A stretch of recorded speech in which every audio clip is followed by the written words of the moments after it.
Vanasthalipuram division పరిధిలోని Panama చౌరస్తా సమీపంలో పిస్తా హౌస్ వెనుక నూతనంగా ఏర్పాటు చేసిన కలికితురాయి చీరల షోరూం శనివారం ఘనంగా ప్రారంభమైంది. నిర్వాహకురాలు, రాష్ట్ర గిడ్డంగుల శాఖ కార్పొరేషన్ మాజీ చైర్మన్, దివంగత తెలంగాణ జానపద కళాకారుడు సాయిచంద్ సతీమణి రజనీ సాయిచంద్ తన కుటుంబ సభ్యులతో కలిసి జ్యోతి ప్రజ్వలన చేసి షోరూంను ప్రారంభించారు. ఈ సందర్భంగా రజనీ సాయిచంద్ మాట్లాడుతూ మహిళల మనోభావాలను, నేటితరం ఫ్యాషన్ ధోరణులను దృష్టిలో ఉంచుకుని కలికితురాయి షోరూంను ప్రారంభించాం. మహిళల అభిరుచులకు అనుగుణంగా అత్యద్భుతమైన డిజైన్లతో ఈ షోరూంను అందుబాటులోకి తీసుకువచ్చామన్నారు. మా షోరూంలో పట్టు చీరల నుండి లైట్ వెయిట్ ఫ్యాన్సీ చీరల వరకు అన్ని రకాల చీరలు అందుబాటులో ఉన్నాయన్నారు. పెళ్లిళ్లు, శుభకార్యాల కోసం హెవీ వర్క్ చీరలతో పాటు ఆఫీస్ వేర్ మరియు డైలీ వేర్ కోసం లేటెస్ట్ ఫ్యాన్సీ కలెక్షన్స్ అందుబాటులో ఉన్నాయన్నారు. తక్కువ ధరలో అత్యుత్తమ నాణ్యతను అందించడమే మా ప్రధాన లక్ష్యం అని నిర్వాహకురాలు రజనీ సాయిచంద్ తెలిపారు. కేవలం వ్యాపారమే కాకుండా కస్టమర్ల నమ్మకాన్ని గెలుచుకోవడమే మా ప్రథమ లక్ష్యం. వనస్థలిపురం పరిసర ప్రాంత ప్రజలు ఈ అవకాశాన్ని సద్వినియోగం చేసుకోవాలని నిర్వాహకురాలు రజనీ సాయిచంద్ కోరారు. ఈ కార్యక్రమంలో కుటుంబ సభ్యులు, స్థానిక ప్రముఖులు మరియు షోరూం సిబ్బంది పాల్గొని కార్యక్రమాన్ని విజయవంతం చేశారు.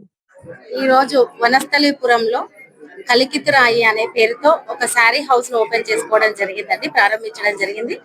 అయితే దాదాపుగా నేను ఈ రోజు మార్చ్ లోనే ఎందుకు ప్రారంభించానంటే ఉమెన్ ఎంపవర్మెంట్ గురించి. మొన్ననే ఉమెన్స్ డే జరిగింది.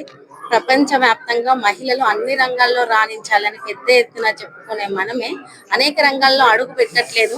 రాజకీయ రంగంలో కావచ్చు, వ్యాపార రంగంలో, అలా అన్ని రంగాల్లో మహిళలు ముందుండాలి. ఆర్థిక స్వాతంత్రత అనేది మహిళలకు చాలా అవసరము. కాబట్టి ఈ రకంగా ముందుకెళ్లాలని వ్యాపార రంగంలోకి అడుగు పెట్టడం జరిగింది. భవిష్యత్తులో ముందు మీ అందరి ఆశీస్సులో ఉండి ప్రతి ఒక్క మహిళలకే కాదు ఎన్నో రకాలైన సేవా కార్యక్రమాలు చేసే విధంగా నేను ఏ రంగంలోనైనా అడుగు పెట్టినా మీ అందరి సహకారం అందిస్తున్నారని కోరుతూ కృతజ్ఞతలు తెలియజేస్తున్నాను. మీనింగ్ నేను పెద్ద ఎత్తున సోషల్ మీడియాలో చెప్పడం జరిగింది. అందరికీ తెలిసిందే, చాలా సందర్భాల్లో వినుంటారు. తెలుగు సాహిత్యంలో కలికితురాయి అనేది ఒక గొప్ప పదం.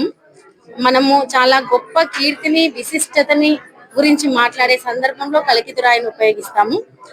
ఉదాహరణకు శ్రీకృష్ణుని నెమలి పింఛం ఒక కలికితురాయి అని మాట్లాడుకుంటాం. అంటే కిరీటంలో విలువైన వజ్రమైన, ప్రపంచంలో అత్యద్భుతమైన విషయాలను చెప్పేటప్పుడైనా, ఇంకేదైనా కీర్తి గర్దించే విషయాలను చెప్పేటప్పుడైనా ఆభరణాలు లేదా వస్త్రాలు ఇంకేదైనా సరే చాలా యూనిక్ గా, స్పెషల్ గా, అత్యద్భుతంగా ఉండే అంశాలను, వ్యక్తిత్వ విషయంలో కూడా అత్యద్భుతంగా మానవీయ కోణంతో ఉన్న అంశాలను చెప్పే విషయంలో కలికితురాయిని మనం మెన్షన్ చేస్తాము. నేను దాన్నే తీసుకోవడం జరిగింది. వ్యాపారం అంటే అది నేను ఒక విలువలతో మానవీయ కోణంలో చీర అనే సంస్కృతిని, ఎందుకంటే ఆ సబ్జెక్ట్ చాలా పెద్దది. మహిళలకు చీరకు, మన సాంప్రదాయానికి, సంస్కృతికి ఉన్న అది అనేది అందరికీ తెలిసిందే. కాబట్టి దాన్ని ముందరికి తీసుకెళ్తే కలికితురాయితో మీ అందరి ముందరికి వస్తున్నాను. మీ అందరి ఆశీర్వాదం కావాలి. మన కలికితురాయి.